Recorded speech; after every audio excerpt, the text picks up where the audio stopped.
Sejam todos bem-vindos, Hel Oxal, ao programa Falando Nórdico com Alan Marante, transmitido pela Kron TV no YouTube. A Kron TV Evolution que traz para vocês ciência, terapias integrativas e espiritualidade. Um agradecimento especial a Cris de Pascoal, que dá andamento a esse projeto aqui da Kron TV e que permite com que o programa Falando Nórdico possa chegar a todos vocês. Então, não esqueçam de curtir, compartilhar, comentar e ativar as notificações para não perder nenhum conteúdo da Kron TV e, obviamente, auxiliar o alcance do trabalho aqui do programa Falando Nórdico com Alan Marante. Eu sou Alan Marante, jornalista, tradutor, escritor e sacerdote do Fornecider, a fé nórdica ancestral.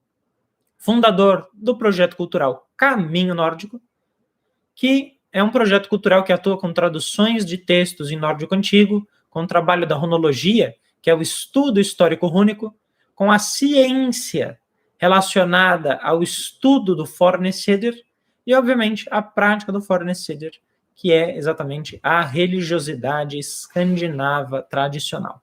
Então, aqui no programa Falando Nórdico, vocês vão se deparar com elementos como etimologia, com orações, com canções e tudo aquilo que envolve o universo do Fornecider e também da língua nórdica, por isso que o programa chama exatamente Falando Nórdico. Vocês podem contar com isso, porque nós teremos diversas atividades relacionadas ao estudo da prática religiosa, né, a teologia nórdica, a Norröna-Goda-Fræði, e também eu irei falar a respeito de elementos que permeiam a cultura nórdica. Então, séries, quadrinhos, jogos de videogame, filmes, exatamente fazendo um comparativo com o que a história nórdica diz e como essas obras têm retratado esses elementos. Hoje nós vamos falar a respeito exatamente de quais são os erros mais comuns que as pessoas cometem exatamente por buscarem informações na internet. O primeiro erro é a respeito exatamente dos vikingar. Vikingar é o termo plural para o que a gente chama de vikings.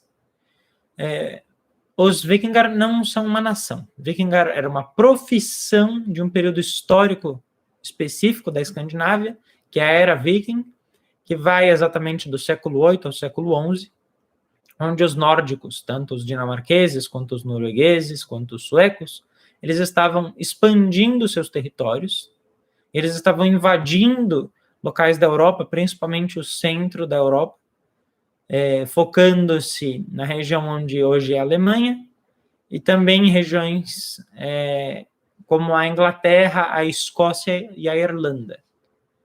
Alguns desses assentamentos também foram até a Rússia, foram até a Itália, foram até a Espanha, até Portugal. Esse período histórico é chamado de Era Viking. Então, Viking não é uma nacionalidade, né?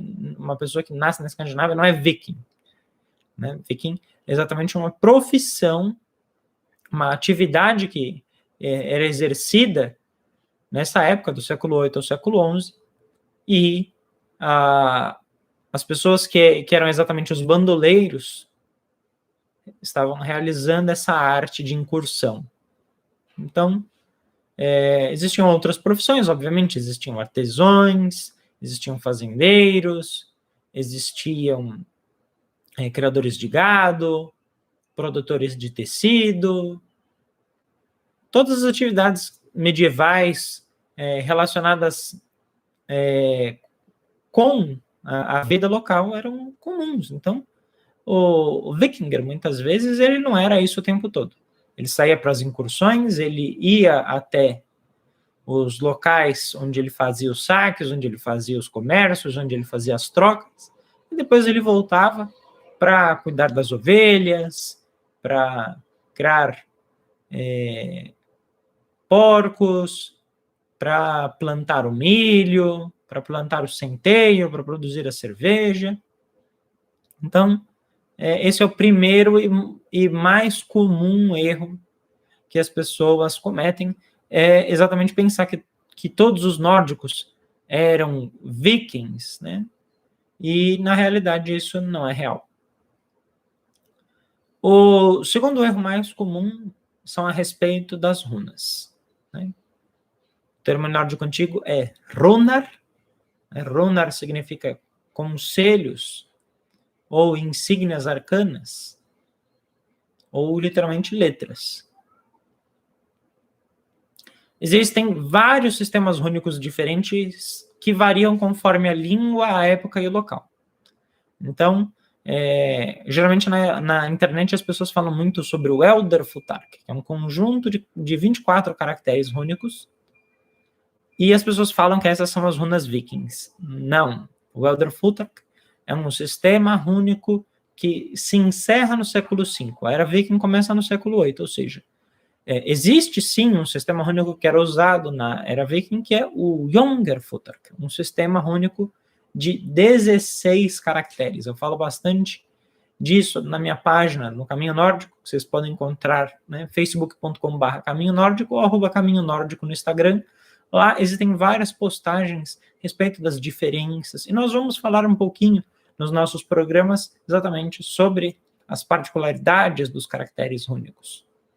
Recomendo também que vocês prestem atenção com relação às atividades que o Caminho Nórdico promove. Nós temos aulas, palestras e livros que auxiliam exatamente a entender efetivamente como os caracteres rúnicos funcionam e, obviamente, como a prática da religião nórdica se dá, porque esse é o objetivo do Falando Nórdico. O Falando Nórdico, ele vai trazer esse alicerce cultural, linguístico para vocês, porque, por exemplo, eu falei para vocês que o termo correto é runar. Runar é o plural. Se existe o plural, existe o singular. O singular é rum. Então, uma rum, duas runar. Isto é exatamente o norrønt mål, a língua nórdica antiga. Nós vamos trabalhar muito esses elementos aqui. Vocês vão ter contato com os nomes e a pronúncia adequada dos termos. Então, os nomes das divindades, vocês irão aprender a pronúncia em nórdico antigo, os nomes dos objetos, dos períodos, das nacionalidades. Por exemplo, Suécia, né? Suécia em nórdico antigo é Svithjold, né? Que é exatamente o feudo ou a nação dos Svear. Svear eram os nativos da Suécia, descendentes de uma tribo chamada Ynglingar. Eram as tribos de Ing. Então, essas são algumas particularidades, alguns exemplos do porquê que a língua nórdica é importante. E é por isso que o programa tem esse nome, Falando Nórdico. Uma forma de tornar o nórdico antigo acessível para as pessoas aqui no Brasil. Essa é uma das premissas, porque através da língua nós conseguimos entender os elementos sociais, culturais, espirituais. Sem a língua, é impossível que esse trabalho seja feito adequadamente, já que as fontes, elas estão em nórdico antigo. São textos milenares, foram preservados até hoje, exatamente em nórdico antigo. E nós precisamos explorar esse conhecimento. Então, recapitulando, Viking não é uma nacionalidade, e sim uma atividade que era feita durante um período histórico específico, no século VIII ao século XI, e as runas vikings, né, primeiramente que não faz sentido, porque mesmo o Younger-Futhark, que foi usado durante a Era Viking, ele não surge por causa da prática viking, né, da prática dos vikingar. Pelo contrário, os caracteres rúnicos existem para expressar os fonemas, eles eram usados para escrita, para a produção das pedras rúnicas e dos artefatos rúnicos, exatamente para registrar determinados eventos, orações, odes, poemas ou canções. Então, essa ideia de símbolos mágicos que simplesmente têm poderes, isso na realidade é uma coisa esotérica pós-renascimento germânico. Isso é depois do século XIX. Os caracteres rúnicos são sim símbolos espirituais, são sim símbolos mágicos, mas não da forma como as pessoas concebem hoje. Eles eram usados exatamente para escrever os encantamentos, escrever as orações, e os seus significados eram atrelados exatamente a provérbios e descrições que estão preservadas em livros antigos. Então, hoje em dia, obviamente, as pessoas, elas misturam com elementos do tarô, misturam com elementos dos búzios, e, naturalmente, isso leva ao equívoco. Faz com que você tenha uma apropriação cultural dos elementos nórdicos. Porque se existem documentos, se existem relatos, se existe a runologia é exatamente o estudo histórico rúnico. Ou seja, são pessoas que estudam a língua, estudam a arqueologia, estudam a semântica, estudam a fonética, para poder descrever os caracteres rúnicos da forma adequada. Então, nós precisamos exatamente trazer isso para o Brasil. Porque não é que isso tira o significado espiritual, pelo contrário, ele reforça o significado espiritual como ele deve ser feito. Porque é isso que é feito até hoje na Escandinávia. As pessoas preservam os significados, preservam os provérbios, preservam os sistemas rúnicos e os separam e dividem exatamente pelos seus períodos históricos, pela língua que eles eram associadas. Por exemplo, como eu havia mencionado, o sistema rúnico mais popular na internet, que é o Elderfutterk, ele foi usado para uma língua que ninguém mais fala hoje em dia, que é o proto-germânico e o proto-nórdico, o Germanic e o Urnordisk. São línguas que quase não existem registros, existem poucos artefatos, porque exatamente o sistema rúnico que mais foi usado na Escandinávia, e é usado até hoje, é o Jungerfutterk. Ele foi usado para o nórdico antigo, que dá origem ao dinamarquês antigo, ao norueguês antigo, ao sueco antigo e ao islandês antigo. Então, foi um sistema rúnico que foi usado do século VI até o século XV. E depois ele passou por um processo de resgate técnico através da runologia, tendo uma grande ascensão no século XVIII. Hoje em dia existem pessoas, existem artesãos, existem artesãos especializados exatamente na produção de pedras rúnicas com as técnicas antigas. Então, uma prática que foi preservada na Escandinávia, mesmo, obviamente, tenha se tornado raro, não são muitas pessoas que fazem isso, mas mesmo antigamente não era uma arte extremamente difundida, porque requer um conjunto de habilidades muito específicas. A pessoa precisa saber entalhar, ela precisa saber escrever, ela precisa saber desenhar, ela precisa saber usar as ferramentas para marcar a pedra, ela precisa produzir uma tintura para colorir esses desenhos. Então, é um artesanato extremamente específico. E a pessoa que fazia isso era chamada de runasmeder, artesão rúnico. Runasmeder era a pessoa que exatamente produzia esses artefatos.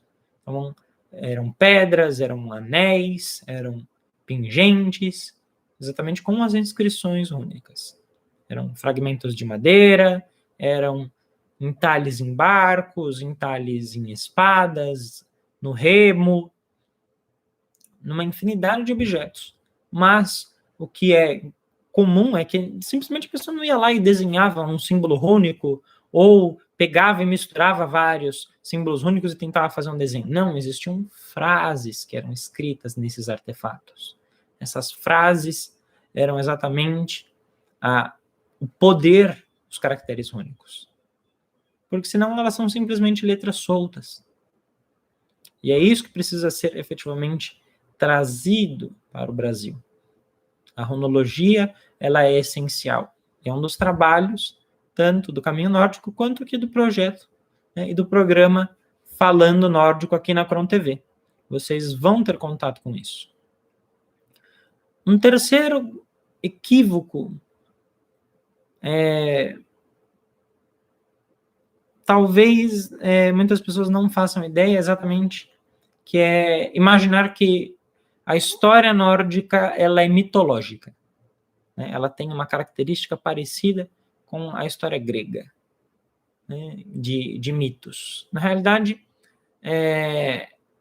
os fragmentos históricos, eles se misturam com passagens religiosas. E algumas dessas passagens religiosas foram compiladas modernamente como se fossem mitos. Mas, na verdade, eles são alegorias, eles são linguagens alegóricas poéticas que descrevem práticas religiosas e descrevem exatamente características das divindades. Então, eles não são histórias onde as pessoas imaginam os deuses como se eles fossem personagens de uma série de ficção. É um erro muito comum e, obviamente, a internet ela propaga muito a mitologia nórdica, os deuses dos mitos nórdicos. Primeiramente porque a religião nórdica ela não é algo que morreu. Como eu mencionei, existe o Fornecedor, que é exatamente a religião nórdica que foi evoluindo com o passar dos séculos e foi preservada na Escandinávia. E nós temos também o neopaganismo nórdico que surge na Islândia, né, com o nome de Áusatru, e também se difunde na Dinamarca, que é exatamente uma releitura da religião nórdica. Então, existe a religião nórdica tradicional, existe a releitura, são obviamente diferentes, elas têm conceitos totalmente distintos, mas em ambas há essa noção de que as passagens históricas elas não são mitológicas. Muito pelo contrário, é incentivado que as pessoas entendam a linguagem alegórica, já que existe um tipo específico de escrita nórdica chamada escrita escáldica, tem as suas métricas poéticas e são repletos de kenningar. Kenningar são termos poéticos. Eles exatamente são linguagens figurativas para preservar o sentido original do texto. Então, só a pessoa que entenda a língua nórdica, ela consegue decifrar esses fragmentos. Então, quando, por exemplo, eu realizo as traduções do nórdico antigo para o português, eu preciso destrinchar o significado desses termos poéticos para permitir com que os meus leitores entendam o que está sendo dito, porque senão fica exatamente algo muito figurativo, muito poético, mas a pessoa não consegue entender exatamente o que está sendo dito. Primeiro porque todos os nomes em nórdico antigo, eles possuem significado.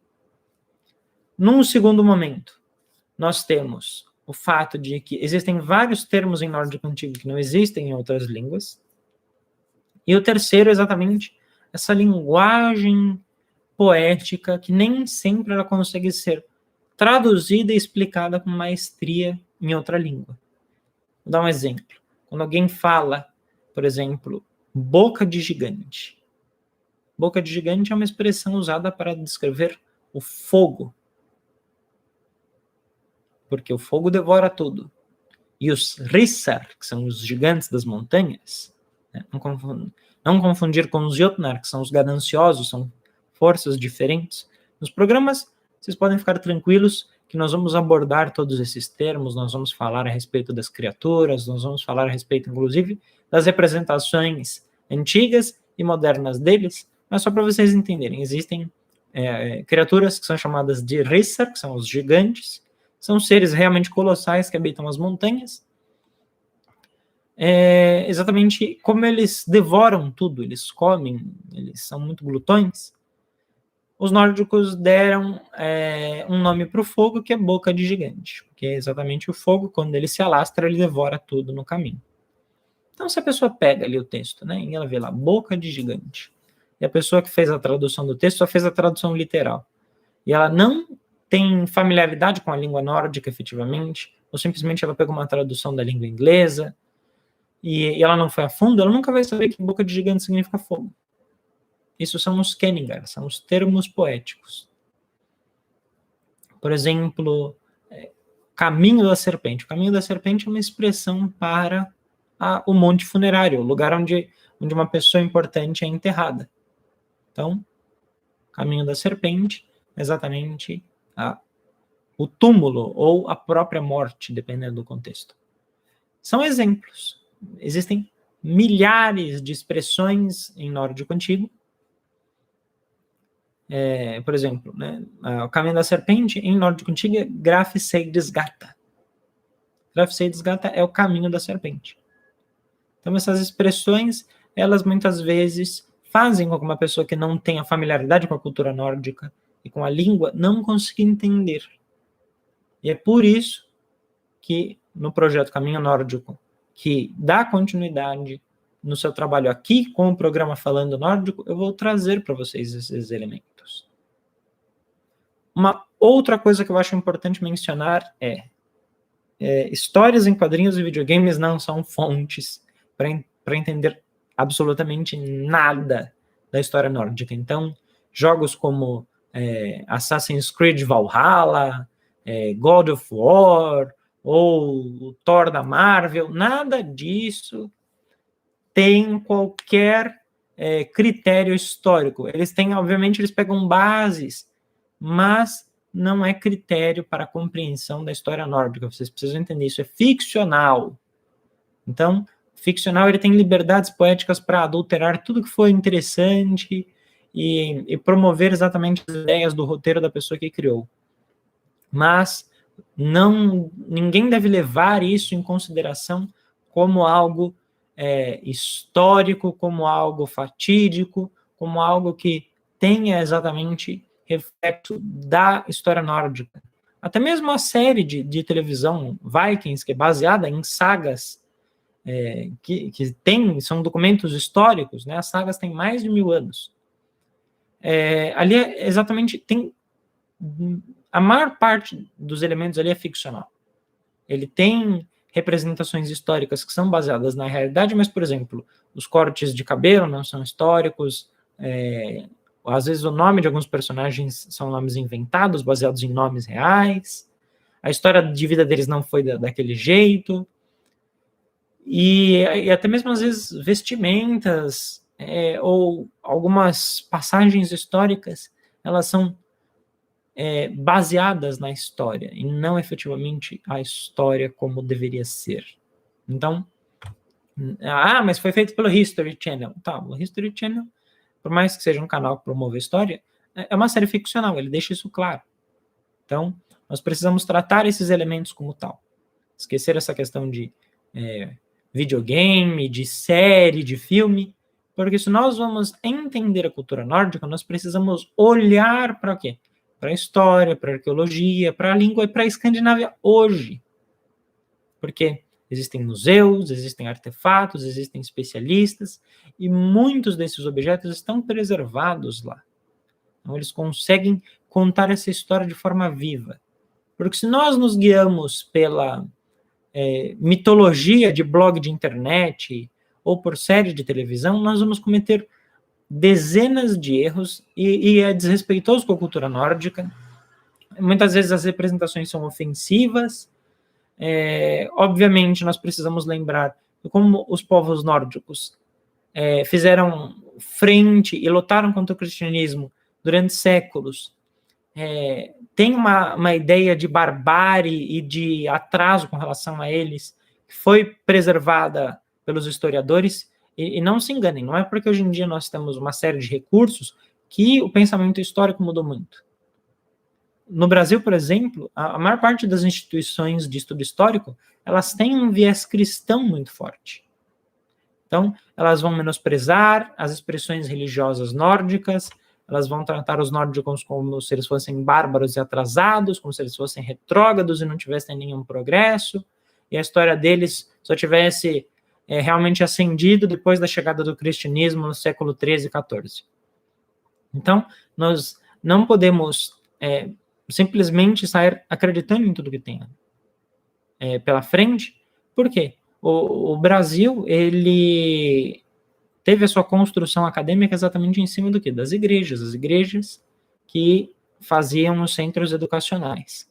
Então, mesmo que hoje em dia as pessoas falam assim, não, o pensamento científico ele é mais ateísta, ele não tem um viés ideológico e religioso, a gente sabe que o ser humano ele é suscetível a isso. E dependendo da forma como a pessoa foi educada, dependendo do conjunto de valores e até mesmo de qual linha do pensamento histórico aquela pessoa trabalha, essas ideias cristãs de tratar os povos nórdicos como se eles fossem simplesmente atrasados e não evoluídos, vai estar ali presente. Então, o ideal exatamente é que nós regressemos às fontes primárias, analisemos o que os documentos antigos diziam e que os textos exatamente dos museus nórdicos passam. Existe muita coisa produzida em inglês, obviamente não vai ter em português, né? Mas como esses museus são exatamente trabalhos internacionais, é possível encontrar conteúdo em inglês. Eu vivo divulgando materiais de instituições sérias da Escandinávia, que são atreladas ao governo dos países nórdicos, são instituições que têm acesso aos documentos, aos relatos históricos, e, obviamente, eu vou abordar, às vezes, esses institutos. Nos próximos programas eu vou falar sobre os institutos, a importância que eles têm, exatamente para dar uma possibilidade para vocês adentrarem esse mundo pelo caminho correto. Porque se a gente fica ali preso nos achismos de internet, ou em vídeo de YouTube, de uma pessoa ali que leu uma coisa na Wikipedia, uma pessoa que leu num livro de uma fonte terciária. Por que é uma fonte terciária? Alguém que leu de alguém que escreveu, que alguém leu da fonte primária. Então, é mais ou menos como eu leio o documento original e conto para alguém. Essa pessoa vai e escreve um livro. Alguém vai e pega o livro que essa pessoa escreveu e monta dela. E aí alguém leu aquele livro de quem escreveu um livro baseado em outro livro de alguém que leu a fonte original. É exatamente isso que acontece no Brasil, nos Estados Unidos, que é o distanciamento das fontes originais. Lógico, existem trabalhos sérios, mas a gente precisa exatamente ser criterioso. Não tome como verdade a primeira coisa que você acha na internet, porque conteúdo bom na internet você precisa saber procurar. A história nórdica é muito vasta, existem sim instituições sérias, mas para cada instituição séria tem milhares de pessoas falando mitologia de um povo atrasado, que só progrediu quando o cristianismo chegou, que era um bando de guerreiros bárbaros que matavam e bebiam sangue de pessoas. Esses absurdos, coisas que não são reais. Não tem o menor fundamento histórico. Essa ideia de que os nórdicos tomavam sangue dos inimigos nos crânios, isso é fantasioso, isso é coisa de filme de Hollywood. Os relatos históricos, eles apontam coisas totalmente diferentes disso. Sim, obviamente, houve muita barbárie, houve guerra, porque a gente está falando da Idade Média, século VIII ao século XI. Não eram só os nórdicos que estavam exatamente numa corrida expansionista, nem em entraves de batalha. A Europa inteira estava dessa forma. Mas é que a gente não pode ter essa ideia fantasiosa de homens seminus vestindo peles de animais, bebendo sangue das pessoas em crânios. Que é exatamente filmes da década de 40, 50, né, retratavam os nórdicos e faziam essa temática viking fantasiosa, né, quase baseada como em uma história para assustar crianças, né? É até absurdo. E uma parte disso, obviamente, vem da demonização promovida pelo cristianismo, para que as pessoas abandonassem todo e qualquer valor que fosse anterior à chegada do cristianismo na Escandinávia. E é por isso que os nórdicos lutaram contra a cristianização e tentaram ao máximo preservar a sua cultura. Então, eu espero de coração que esse conteúdo chegue até todos. Então, ajudem-nos, compartilhem, curtam, comentem, ajudem-nos a difundir a história nórdica e a cultura escandinava da forma correta, porque esse é o projeto, essa é a ideia e essa é a premissa aqui do programa Falando Nórdico na Cron TV. Então, eu agradeço a todos, conto com a colaboração de vocês e espero que vocês estejam presentes nas nossas próximas edições. Enviem o link aqui do YouTube para o pessoal no Instagram, no Facebook, no WhatsApp, no Telegram. Disseminem essa informação para que a gente tenha cada vez mais pessoas interessadas pela história nórdica e pela espiritualidade nórdica, para que essas pessoas recebam uma informação de qualidade. Essa é a premissa do Falando Nórdico, e esse é o meu objetivo, e é uma das minhas missões, que fez com que eu fundasse esse projeto maravilhoso, que tem pessoas talentosas e realmente dedicadas. O Caminho Nórdico não é um projeto que eu faço sozinho, eu tenho pessoas realmente dedicadas, pessoas que honram a religiosidade nórdica, pessoas que se comprometem com a história, com a geografia, e é por causa disso que eu posso trazer essas informações para vocês aqui no programa Falando Nórdico na Kron TV. Eu espero que vocês tenham um exímio dia e que vocês possam desfrutar do conhecimento nórdico cada vez mais. Fau não ekfrvask ekfroder vera, och vaxo och velhavask. Ord mer a for de ordes leitadi. Verk mer a verkers leitadi. Eu sou Alan Marante e vocês assistiram ao programa Falando Nórdico aqui na Kron TV. Ao Sahel.